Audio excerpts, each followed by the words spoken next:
Olá a todos, eu sou o professor Leandro Garcia, sou professor de Teoria Literária na Faculdade de Letras da UFMG, atuo nos cursos de graduação, de pós-graduação da nossa universidade, da UFMG, na área de estudos literários. Então é um prazer muito grande estar aqui nesse espaço virtual da nossa Academia Mineira de Letras, onde eu já estive presencialmente tantas vezes, não só dando palestras, como também lançando livro. Então é um prazer muito grande ser convidado mais uma vez pela nossa academia para bater esse papo sobre o escritor Lúcio Cardoso.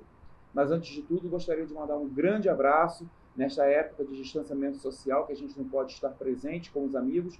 Mandar um grande abraço a todos os confrades, os membros da nossa Academia Mineira de Letras, especialmente o nosso presidente, meu querido amigo.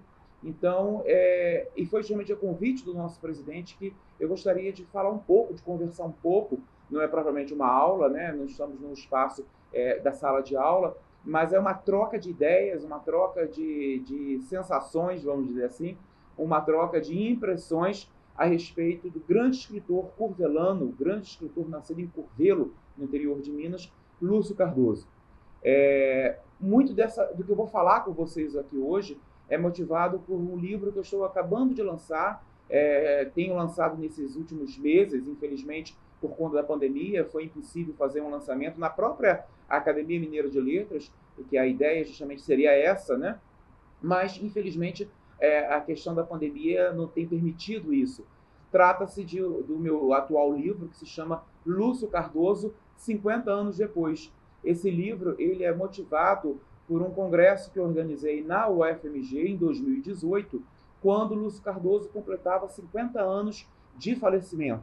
Então, na época, claro, a gente não celebra a morte de ninguém, não é celebração da morte, mas é memória. Eu acho que essas datas fechadas, essas datas, digamos assim, redondas, elas são importantes para nós lembrarmos um pouco, pensarmos um pouco acerca do legado de certos escritores, certos artistas. E foi essa a intenção desse evento que eu organizei na UFMG em 2018, chamado Lúcio Cardoso, 50 anos depois. Então, este livro que eu estou lançando agora pela Relicário Edições, a editora Relicário Edições, que é uma editora daqui de BH, esse livro ele é fruto de todas as palestras e conferências e mesas redondas que nós tivemos nesse evento na UFMG em 2018, acrescido de alguns outros ensaios de especialistas que não puderam estar presentes conosco no evento da UFMG, mas que depois, quando eu estava fazendo a preparação do livro, mandaram seus textos, né, enviaram suas contribuições.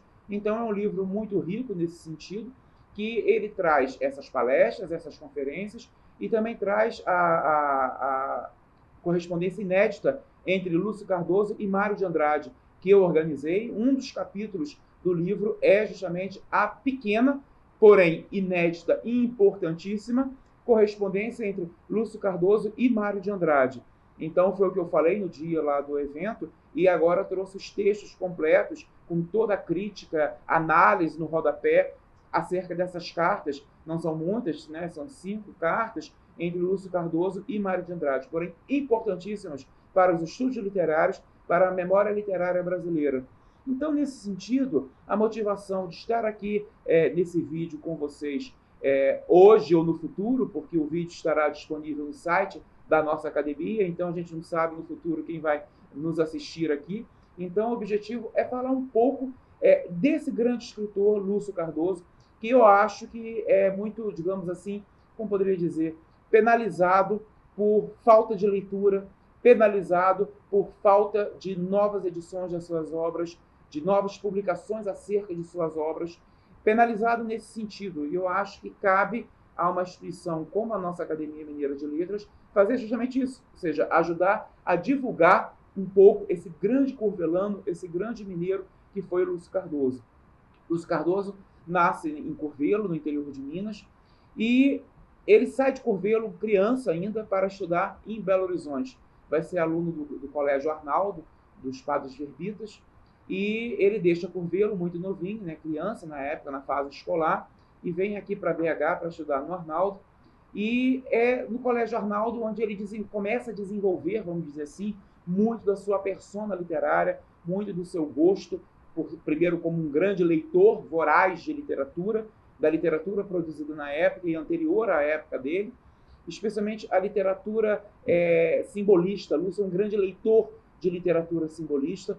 Lúcio é um grande leitor de literatura francesa, como não era para deixar de ser, era muito normal. O francesismo, vamos dizer assim, era algo muito forte em toda essa nossa geração do século XX, do século XIX também, mas Lúcio é um escritor do século XX e se forma, enquanto leitor, com os clássicos franceses que chegavam ao Brasil, e era muito comum, isso chegava, as livrarias de Belo Horizonte estavam entupidas de livros franceses, de romancistas e poetas franceses, não só de BH, como do Rio, de São Paulo, enfim, era muito forte a presença da literatura dos escritores franceses.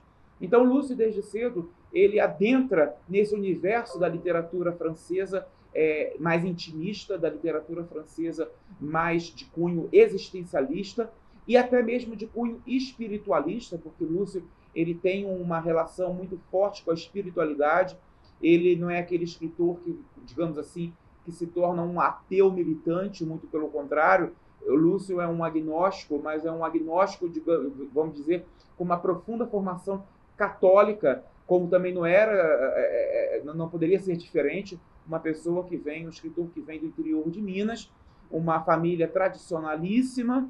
Então, obviamente, que a formação católica, cristã católica, em Lúcio Cardoso é algo muito forte, que o acompanha até o fim da vida e que é muito alimentado a partir da leitura de escritores que tinham essa verve mais existencial, mais metafísica, espiritualista. Eu vou usar o termo adjetivo espiritualista para designar toda essa pleiade de escritores que tinham, digamos assim, uma pegada mais metafísica e, por que não dizer, mesmo com tendências e trabalhando em suas obras questões mais de cunho espiritual, de cunho místico, transcendental. Lúcio é um grande leitor de um escritor francês que viveu um bom tempo em Minas Gerais, que foi Georges Bernanos. Georges Bernanos mora 5 anos no Brasil, né? Ele foge da guerra, da Segunda Guerra, vem para o Brasil, e dos 5 anos que ele mora, perdão, dos 6 anos que ele mora no Brasil, 5 ele mora em Minas Gerais, ou em uma parte, um tempo em Juiz de Fora, um outro tempo em Pirapora, mas a maior parte dos 5 anos que Bernanos mora no Brasil mora em Barbacena, no famoso sítio Cruz das Almas. E quem conhece a obra de Georges Bernanos sabe que a obra dele é profundamente marcada por uma espiritualidade católica fortíssima, por uma identidade católica conservadora. Lúcio é um grande leitor de Bernanos, como vários de sua geração o eram, mas também o foi do grande escritor francês Charles de Maurras, de Péguy, né, de Paul Claudel, que foram os grandes escritores da literatura, especialmente do modernismo francês, que tiveram essa verve metafísica espiritualista. Então é esse rapaz que vem para BH estudar no Colégio Arnaldo e que vai, depois da sua formação, né, básica, vamos dizer assim, aqui em BH, transfere-se para o Rio de Janeiro, a família muda-se para o Rio de Janeiro, e é no Rio de Janeiro que Lúcio desenvolve, digamos assim, a sua obra enquanto escritor.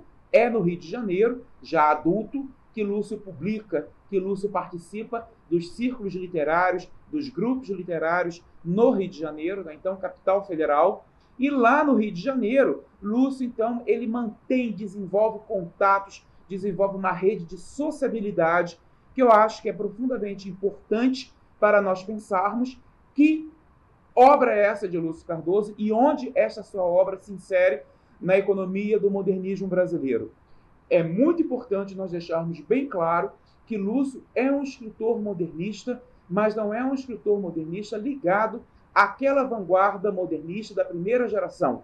Aquilo que nós chamamos, né, já na historiografia da nossa literatura, do modernismo heróico. Não, que é mais ligado ao projeto modernista paulista, muito marxista, muito de esquerda, com vários escritores ligados ao antigo Partido Comunista Brasileiro, ao antigo PCB, ao Partidão, ou seja, uma literatura vanguardista que alimentou muito com as vanguardas que vieram da França, chamadas vanguardas modernistas francesas, o futurismo, o dadaísmo, o surrealismo, o cubismo, Não, Lúcio não se insere nesse grupo. Lúcio não se insere nessa proposta modernista, vanguardista, vamos chamar assim, mais radical, que foi o projeto configurado por São Paulo nos anos 20, especialmente pelos paulistas, por alguns grandes nomes como Mário de Andrade, principalmente Oswald de Andrade, Pagu, Patrícia Galvão, inclusive, que é uma grande escritora muito esquecida, e eu acho que se insere muito nessa proposta da vanguarda modernista de esquerda que via de São Paulo. Não, Lúcio não se insere nesse grupo. Lúcio faz parte daquilo que nós chamamos, ou pelo menos que eu costumo chamar com os meus alunos, do lado B do modernismo. Esse lado B, que não é mais ou menos importante, não estou aqui hierarquizando grupo A, o grupo B, o lado A, o lado B, mas é um lado B por ser um lado diferente, um grupo diferente, uma proposta diferente que segue uma linha ideológica e estética completamente diferente dessa que nós estamos mais acostumados a pensar e a ler nos livros didáticos, especialmente nos livros didáticos de literatura. Claro que nós não podemos nunca, na minha opinião, também sempre comento isso com meus alunos, nós nunca podemos falar em modernismo. No Brasil, nós temos que falar em modernismos. E bota plural nisso, e bota S nisso de plural. Por quê?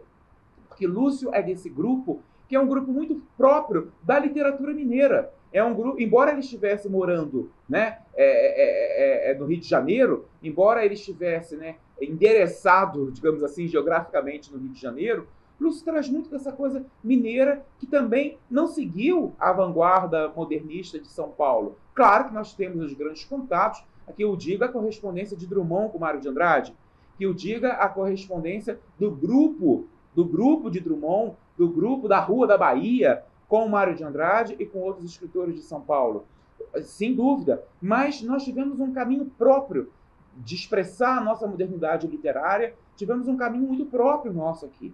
E Lúcio, ele vai para o Rio de Janeiro com esse caminho, vamos dizer assim, muito influenciado por essa outra via modernista. E no Rio, Lúcio trava a amizade, talvez uma das grandes amizades, um dos maiores amigos de Lúcio Cardoso, que foi Otávio de Faria. Otávio de Faria é um outro escritor, na minha opinião, injustiçado, esquecido, vilipendiado no sentido de não ser estudado nos cursos de letras, infelizmente, no Brasil. É um grande erro, uma grande lástima, uma miséria intelectual que eu acho que nós sofremos muito no Brasil, especialmente com os cursos de letras, que não trazem a leitura de escritores como Lúcio Cardoso, mas principalmente como Otávio de Faria, que sempre foi visto como um escritor de direita, conservador, fascista. Ora, era de direita, era ultraconservador, na minha opinião. Eu acho que o Otávio de Faria poderia talvez até ser encaixado do ponto de vista ideológico como de ultradireita, né? Era um extremamente simpático, né? Um simpatizante do nazismo, sem dúvida era, ou seja, era um simpatizante das ideologias nazifascistas. Realmente, Otávio de Faria era, do ponto de vista biográfico, em termos de ideologia política. Agora, a obra do escritor não pode ser penalizada por suas opções ideológico-políticas, né? Não tem como, eu acho que isso é uma idiotice, a gente tem que deixar isso, saber separar as coisas. E Otávio, realmente, em vários textos críticos que ele escreveu na imprensa e na própria publicação de livros dele, sempre manifestou simpatia, sempre manifestou de forma escancarada, do ponto de vista ideológico, sua simpatia pelo nazifascismo, especialmente pelo fascismo italiano, né? Especialmente. Claro que o outro lado do nosso modernismo, que sempre foi alinhado, vamos dizer assim, mais à esquerda, demonizou Otávio de Faria. Demonizou outros escritores que também tinham simpatia ideológica, tal qual Otávio de Faria.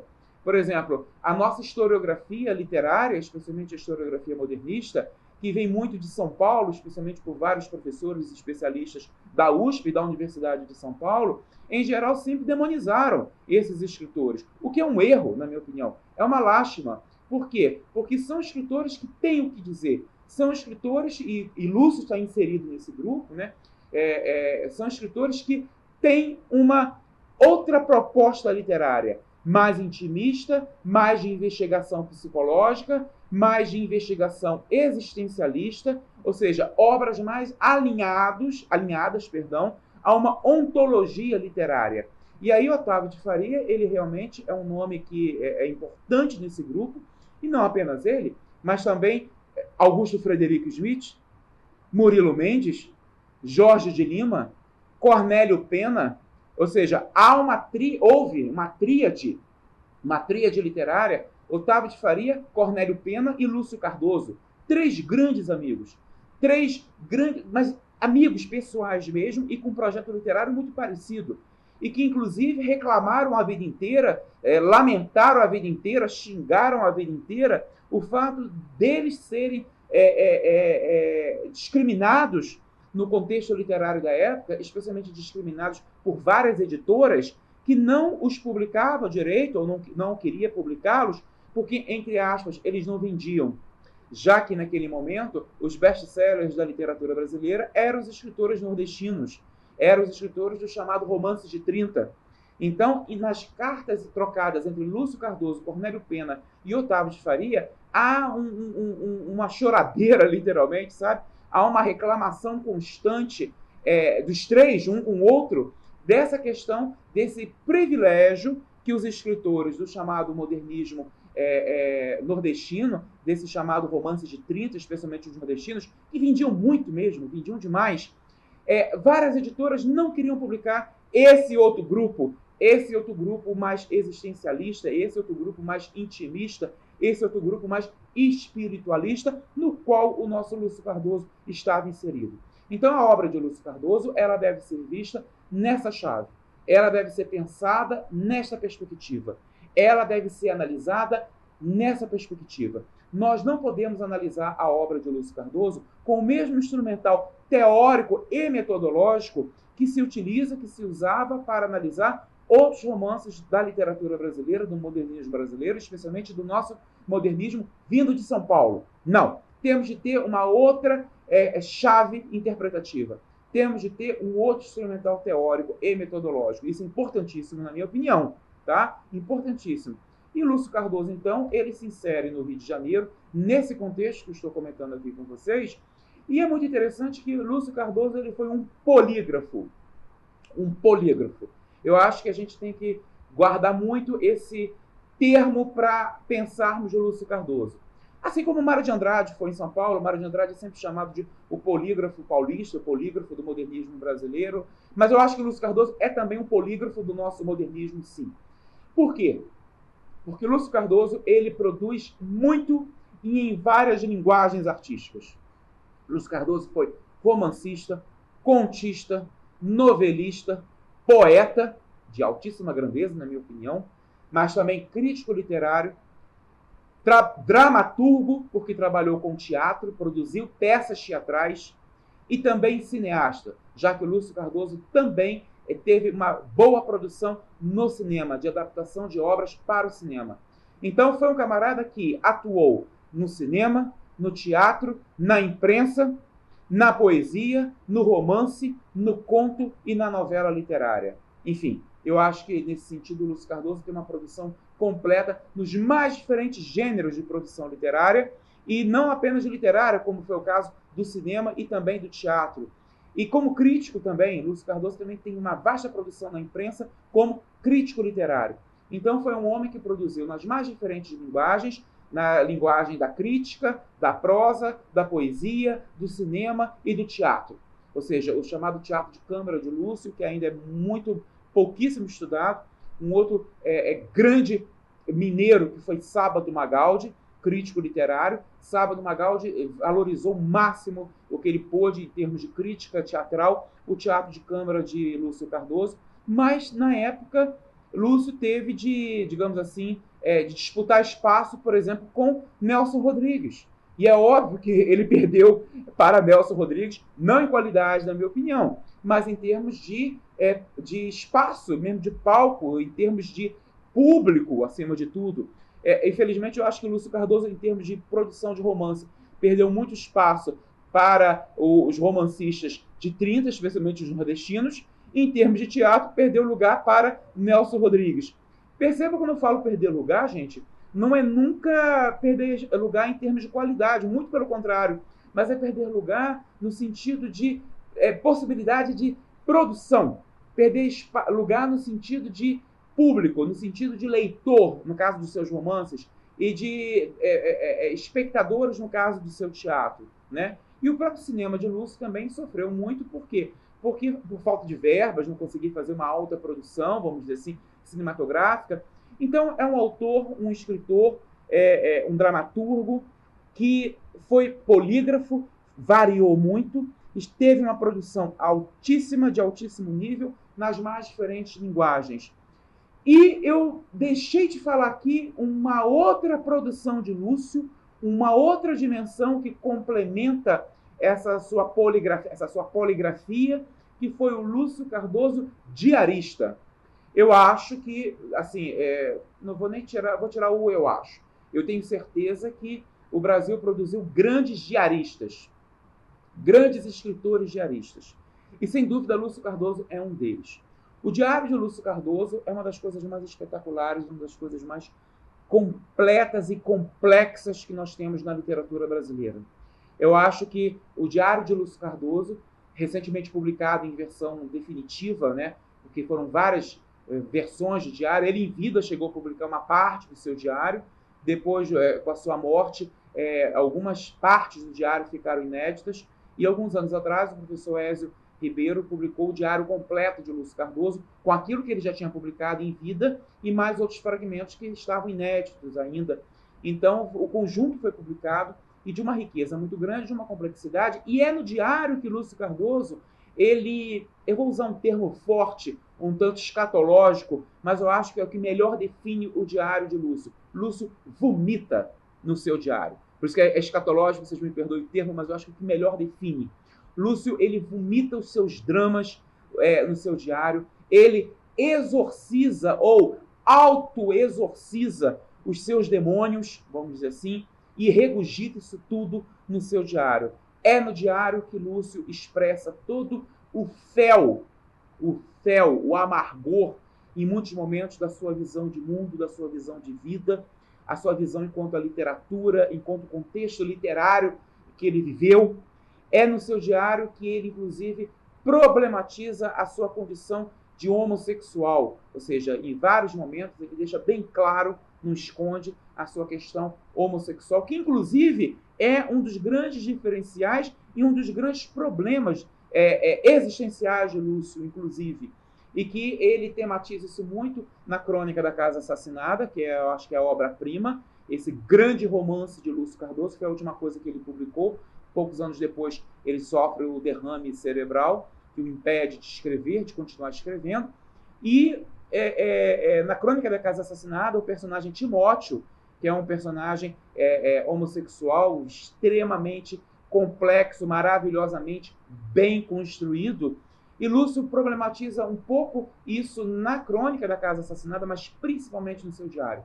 É do seu diário que essa condição existencial homossexual é mais aflorada, problematizada, sentida mesmo, de uma forma muito até triste, sabe? Chega a ser até triste de ler alguns fragmentos do diário onde Lúcio tematiza essa questão. Então, o Diário de Lúcio é uma das obras mais importantes da diarística brasileira, na minha opinião. Interessante que pouco se escreveu diário na literatura brasileira e pouco se publicou, principalmente. Se alguns escritores escreveram, a maioria não publicou. Poucos diários foram escritos, aliás, foram publicados. Eu não sei se há um número igualitário entre o que foi escrito e guardado e nunca publicado, entre o que foi escrito e publicado. A gente tem mais notícia daquilo que foi publicado. E entre o que foi publicado, muito pouco foi publicado de diário na literatura brasileira. O Diário de Lúcio, ele realmente tem um lugar especial. Ele tem um lugar único na história da nossa literatura modernista. E, por fim, esse polígrafo que eu falei com vocês, que é o poeta, o romancista, o dramaturgo, o cineasta, o diarista. E eu gostaria de terminar com uma outra e última dimensão do polígrafo, que foi de pintor. Lúcio Cardoso também foi pintor. Também trabalhou com artes plásticas, especialmente após o seu derrame cerebral, que deixou um lado do seu corpo completamente paralisado. Então, Lúcio Cardoso, que vai ter muita dificuldade de escrever, já que o lado direito é paralisado por conta do derrame cerebral, ele então não consegue mais escrever, e Lúcio manuscrevia muito. Ele muito pouco passava, datilografava, ele manuscrevia. Mas ou manuscrever ou datilografar, o fato de ter um lado completamente paralisado do corpo o impediu muito. Então, como é que Lúcio vai passar a expressar-se? Através da pintura. Então, entre o derrame e a sua morte, Lúcio, então, desenvolve o seu lado, a sua dimensão de pintor. E tem uma vasta produção pictórica de pintura, belíssima igualmente, ou seja, de uma arte muito bela, de uma pintura muito bela, que foi a sua forma de expressar-se, a sua forma de exprimir os seus dramas internos, já que tinha dificuldade de escrever, de datilografar, de manuscrever. Então, é esse escritor que eu acho que eu gostaria de trazer um pouco para vocês, nessa fala, nessa troca de ideias, mas principalmente ressaltar que nesse livro que eu estou lançando, né, o Lúcio Cardoso, 50 anos depois, pela Relicário Edições, todas essas dimensões foram contempladas. Ou seja, lá está o diarista, tem ensaios que contemplam a diarística de Lúcio, ensaios que contemplam sua poesia, sua pintura, tem 2 capítulos específicos sobre a pintura de Lúcio Cardoso, mas também temos uma obra sobre a parte do seu cinema. Então, toda essa questão, essas diferenças, todas essas vicissitudes, todas essas idiosincrasias, inclusive, de Lúcio Cardoso, tudo isso está contemplado, vamos dizer assim, nesse meu livro, que trata desse Lúcio Cardoso polígrafo e múltiplo, e que são artigos e capítulos escritos por grandes especialistas, né, em Lúcio Cardoso,